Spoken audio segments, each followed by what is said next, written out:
Tanggal 6 Agustus 1945, kota Hiroshima dijatuhi bom atom oleh sekutu. Dan pada tanggal 9 Agustus 1945, giliran kota Nagasaki yang dijatuhi oleh bom atom oleh sekutu pula. Kejadian ini memberikan penderitaan bagi rakyat Jepang. Pasukan Jepang semakin lemah. Dan pada tanggal 12 Agustus 1945, Soekarno Hatta selaku pimpinan PPKI dan Rajiman Widyoningrat sebagai mantan ketua BPUPKI diterbangkan ke Dalat, 250 km di sebelah timur Laut Saigon, Vietnam, untuk bertemu Marsekal Terauchi.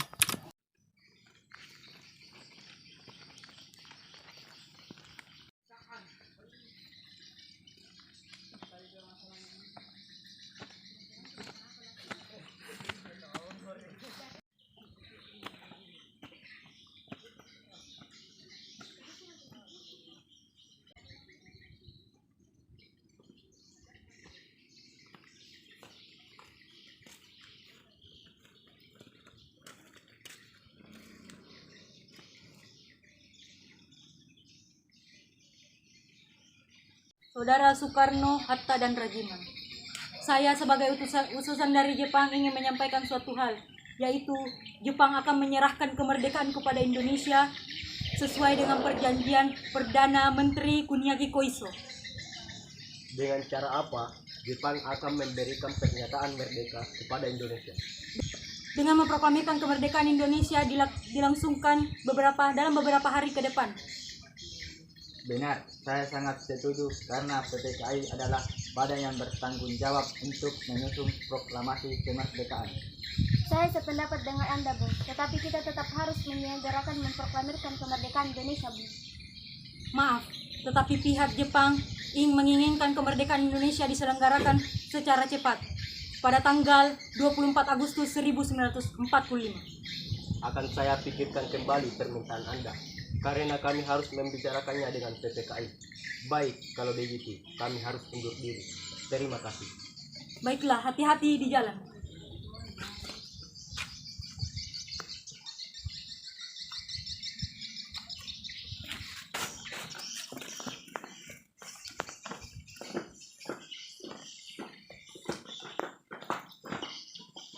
Setelah pembicaraan masalah proklamasi kemerdekaan di Dalat, 2 hari kemudian pada tanggal 14 Agustus 1945, Jepang menyatakan menyerah tanpa syarat pada sekutu yang ditandatangani oleh Menteri Luar Negeri Jepang Mamoru Shigemitsu.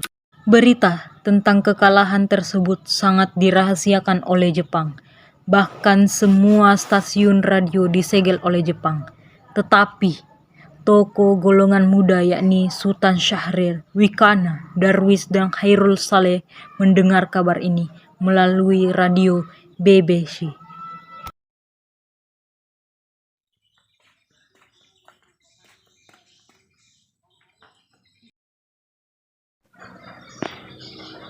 Assalamualaikum.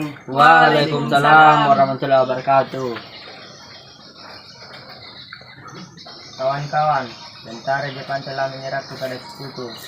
Berarti di Indonesia terjadi kekosongan kekuasaan. Kita harus mendesak golongan tua, terutama Bung Karno, untuk memproklamirkan kemerdekaan. Betul sekali kawan. Tetapi jangan sampai proklamasi kemerdekaan diproklamirkan oleh PPKI. Kenapa kau berpendapat demikian, Sobat? Karena PPKI adalah badan bentukan Jepang. Kita tidak ingin ada campur tangan Jepang dalam proklamasi kemerdekaan. Lalu siapa yang berhak memproklamirkan kemerdekaan? Bung Karno sebagai pemimpin rakyat, atas nama rakyat dan melalui siaran radio. Tetapi permasalahannya, apakah Bung Karno setuju? Beliau kan merupakan ketua PPKI. Kalau beliau menginginkan naskah proklamasi tetap disusun oleh PPKI, kita paksa saja dia kalau perlu. Kalau perlu apa? Kita harus bicara secara baik-baik dengan beliau. Betul kawan, kekerasan bukan cara penyelesaian cepat. Sebaiknya kita tunggu Bung Karno pulang dari Dalat. Kita segera menemuinya. Betul. tanggal 14 Agustus 1945, Syahrir, Wikana, Darwis, dan Saleh menemui Bung Karno di kediamannya. Soekarno ada di kediamannya. Oh, ternyata ada. Assalamualaikum. Waalaikumsalam.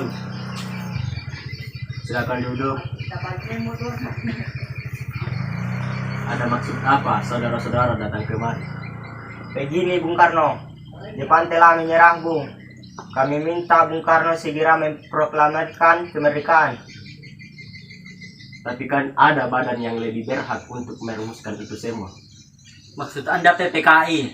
Betul, karena PPKI lebih tahu hal apa saja yang harus dipersiapkan. Kami atas nama golongan muda tidak setuju jika PPKI yang mempersiapkan kemerdekaan, karena PPKI adalah bentukan Jepang. Kami tidak ingin kemerdekaan ada campur tangan dari pemerintah Jepang. Memproklamasikan kemerdekaan adalah hak dan tugas PPKI. Baiklah, kalau pendapat Anda seperti itu, kami mohon undur diri. Akhirnya, karena masing-masing mempertahankan pendapatnya, keempat orang golongan muda tersebut berpamitan kepada Bung Karno. Keesokan harinya, pada tanggal 15 Agustus 1945, golongan muda revolusioner mengadakan rapat di gedung-gedung lembaga bakteriologi di Penggagasan Timur, dan mereka tetap berpendirian bahwa kemerdekaan adalah hak dan urusan rakyat Indonesia sendiri. Dan hasil keputusan rapat tersebut disampaikan oleh Wikana, Khairul Saleh, Sukarni, dan Darwis kepada Bung Karno. Di kediaman Bung Karno juga terdapat Bung Hatta, Ahmad Subarjo, DR Buntaran, Dr. Andes Sanusi, dan Iwan Kusuma. Selamat sore Bung Karno. Selamat sore. Ada maksud apa lagi Anda kemari? Sekarang Bung, sekarang malam ini juga kita kubarkan revolusi. Kami siap mempertaruhkan jiwa kami. Jika Bung Karno tidak mengeluarkan pengumuman pada malam ini juga, akan berakibat terjadinya suatu pertumpahan darah dan pembunuhan besar-besaran esok hari. Ini batang leherku. Seretlah saya ke pojok itu dan potonglah leherku malam ini juga. Jangan menunggu esok hari. Jepang adalah masa silam kita. Sekarang harus menghadapi Belanda yang akan berusaha untuk kembali menjadi tuan di negeri kita ini. Jika saudara tidak setuju dengan apa yang telah saya katakan dan mengira bahwa saudara telah siap dan sanggup untuk memproklamasikan kemerdekaan, mengapa saudara tidak memproklamasikan kemerdekaan itu sendiri? Mengapa meminta Soekarno untuk melakukan hal itu? Apakah kita harus menunggu kemerdekaan diberikan kepada kita sebagai hadiah?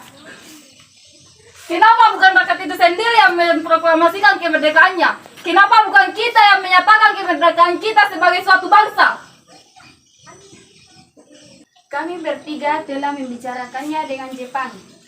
Saya takut Jepang hanya melakukan tipu muslihat, sehingga jika kita bertindak akan terjadi pertumpahan darah. Kekuatan yang segelincir ini tidak cukup untuk melawan kekuatan bersenjata dan kesiapan total tentara Jepang.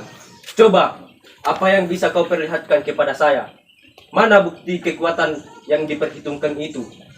Apa tindakan bagian keamananmu untuk menyelamatkan perempuan dan anak-anak? Bagaimana cara mempertahankan kemerdekaan setelah diproklamasikan? Kita tidak akan mendapat bantuan dari Jepang atau sekutu. Coba bayangkan, bagaimana kita akan tegak di atas kekuatan sendiri. Sekarang saya mohon waktu sejenak untuk berunding karena saya tidak bisa memutuskan sendiri.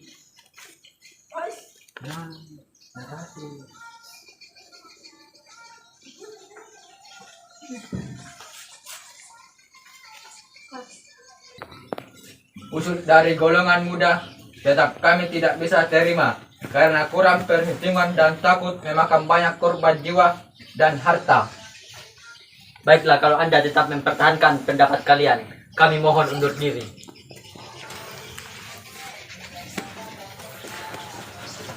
Setelah mengetahui pendirian golongan tua, golongan muda melakukan rapat di asrama Baperti, Jalan Cikini 71. Dalam rapat itu, diputuskan untuk mengungsikan Soekarno dan Hatta ke Rangsa Deklok. Tujuannya adalah agar Insinyur Soekarno dan Dr. Andes Muhammad Atta tidak terpengaruh oleh Jepang. Di sini, mereka kembali meyakinkan Soekarno bahwa Jepang telah menyerah dan proklamasi kemerdekaan segera dibacakan tanpa pengaruh Jepang. Pada pukul 4.00, tanggal 16 Agustus 1945, dibawa ke Rangsa Deklok. Khairul Saleh Sudanko Singgi yang merupakan tentara peta melakukan aksi tersebut.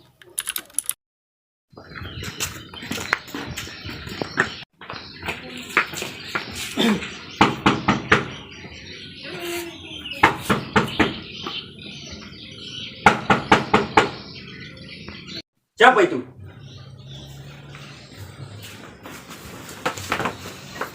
Siapa ini? Lepaskan! Lepaskan!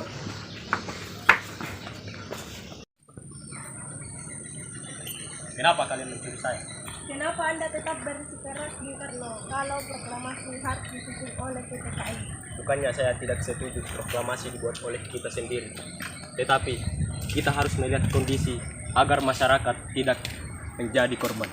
Tetapi kami golongan muda dan tentara peta akan berada di belakang Anda jika terjadi hal-hal yang tidak diinginkan. Baiklah kalau begitu. Saya akan menyusun naskah proklamasi setelah saya kembali ke Jakarta. Sudanko Singgi akhirnya menyampaikan berita gembira tersebut sesampainya di Rangsa Deklok, dan ia bergegas kembali ke Jakarta untuk menyampaikan hal tersebut kepada para pemimpin pemuda. Revolusi berada di tangan kami sekarang dan kami memerintahkan Bung. Kalau Bung tidak memulai revolusi malam ini, lalu apa? Yang paling penting di dalam peperangan dan revolusi adalah waktu yang tepat di Saigon.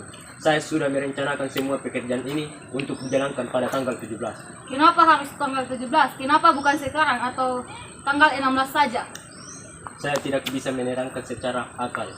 Tetapi saya merasakan di dalam kalbuku bahwa tanggal 17 adalah hari yang baik dan hari yang berbahagia. Pertama-tama, kita sedang di dalam bulan suci Ramadan, bulan yang penuh kesucian dan berbahagia. Kedua, besok adalah hari Jumat, hari Legi, hari yang berbahagia. Dan ketiga, orang Islam sembahyang 17 rakaat. Itulah mengapa saya memilih tanggal 17, karena itu bukan buatan manusia. Sementara itu, di Jakarta antara Mr. Ahmad Soebarjo dari golongan tua dengan Wikana dari golongan muda membicarakan kemerdekaan yang harus dilaksanakan di Jakarta. Laksamana Takashi Maeda bersedia untuk menjamin keselamatan mereka selama berada di rumahnya. Berdasarkan kesepakatan itu, Yusuf Kunto dari pihak pemuda hari itu juga mengantar Ahmad Soebarjo bersama sekretaris pribadinya, Sudiro, ke Rangsa Deklok untuk menjemput Soekarno dan Hatta. Rombongan penjemput tiba di Rangsa Deklok sekitar pukul 17.00. Ahmad Soebarjo memberikan jaminan bahwa proklamasi kemerdekaan akan diumumkan pada tanggal 17 Agustus 1945 selambat-lambatnya pukul 12.00. Dengan jaminan itu, Komandan Kompil Peta setempat Sudanko Soebano bersedia melepaskan Soekarno dan Hatta kembali ke Jakarta. Sesampainya di Jakarta, Soekarno Hatta bersama Laksamana Maeda menemui Mailen Nishimuro untuk berunding. Tetapi Nishimuro tidak mengizinkan proklamasi kemerdekaan. Kemudian mereka menuju rumah Laksamana Tadashi Maeda di Jalan Imam Bonjol No. 1. Setelah pertemuan itu, Soekarno Hatta kembali ke rumah Laksamana Maeda. Di ruang makan rumah Laksamana Maeda itu dirumuskan teks proklamasi kemerdekaan. Maeda sebagai tuan rumah mengundur diri ke kamar tidurnya di lantai 2 ketika peristiwa bersejarah itu berlangsung. Soekarno, Hatta, dan Ahmad Subarjo merumuskan naskah proklamasi di ruang makan.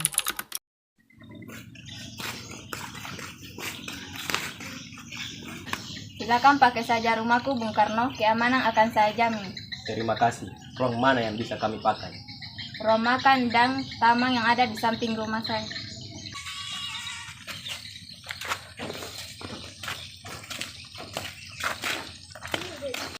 Setelah selesai, teks proklamasi tersebut dibacakan di serambi depan di hadapan peserta rapat dan golongan muda.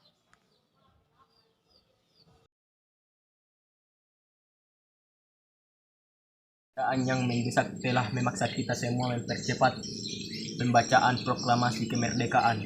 Rancangan teks telah siap dibacakan di hadapan saudara-saudara dan saya harapkan benar bahwa saudara-saudara sekalian dapat menyetujuinya, sehingga kita dapat berjalan terus dan menyelesaikan pekerjaan kita sebelum fajar menyingsing. Kepada siapa saja yang hadir di dalam rapat ini agar dapat menandatanganinya secara langsung. Saya tidak setuju. Sebaiknya naskah proklamasi ditandatangani oleh Soekarno dan Hatta atas nama bangsa Indonesia. Bagaimana hadirin? Setuju! Tolong ketikkan sayup. Baik. Setelah naskah proklamasi diketik oleh Sayuti Malik, kemudian Soekarno dan Hatta menandatangani naskah tersebut. Setelah naskah proklamasi ditandatangani oleh Hatta dan Soekarno, Soekarno pun menyuruh istrinya yaitu Fatmawati untuk menjahit bendera merah putih.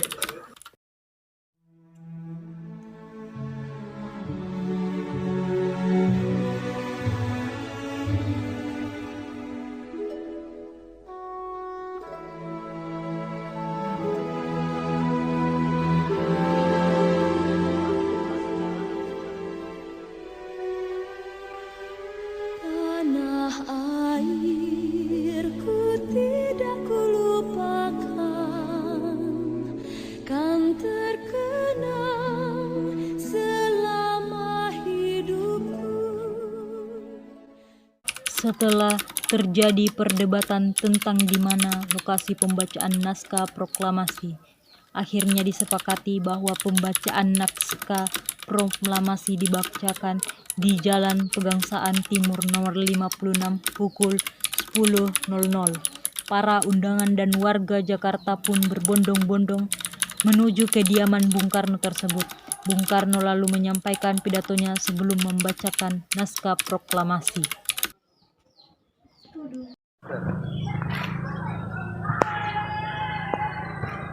Saudara-saudara sekalian, saya telah minta saudara hadir di sini untuk menyaksikan suatu peristiwa maha penting dalam sejarah kita.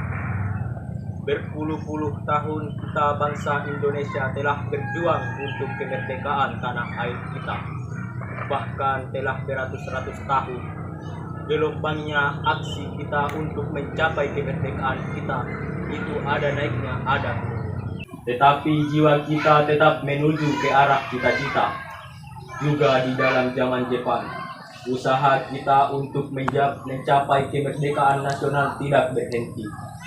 Di dalam zaman Jepang ini tampaknya saja kita menyandarkan diri kepada mereka. Tetapi pada hakikatnya tetap kita menyusun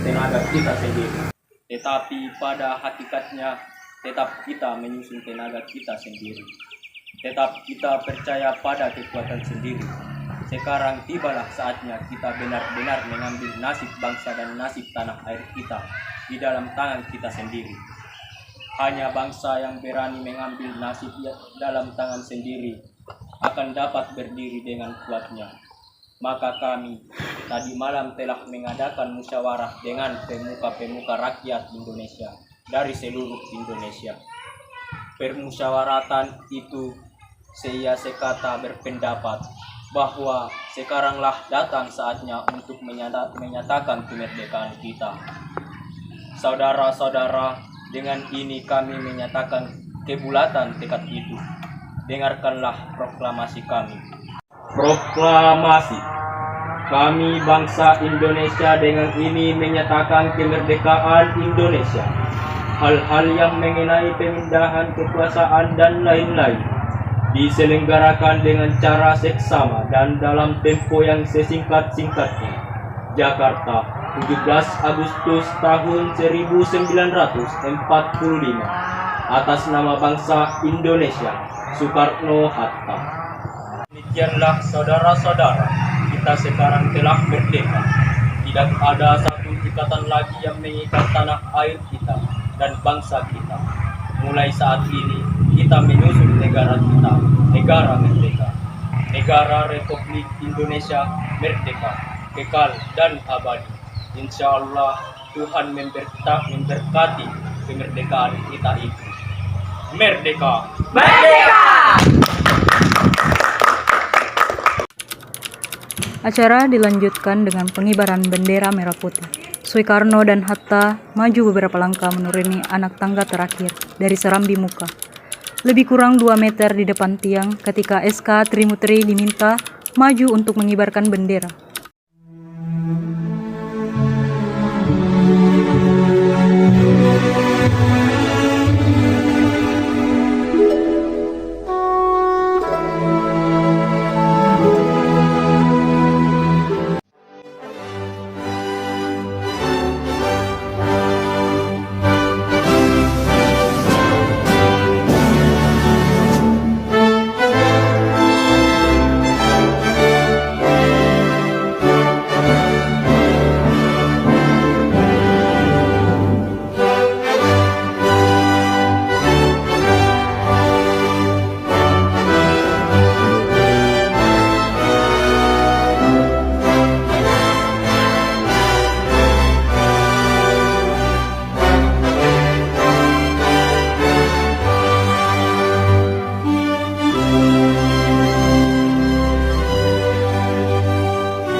Peristiwa yang sangat bersejarah bagi bangsa Indonesia ini berlangsung sekitar 1 jam.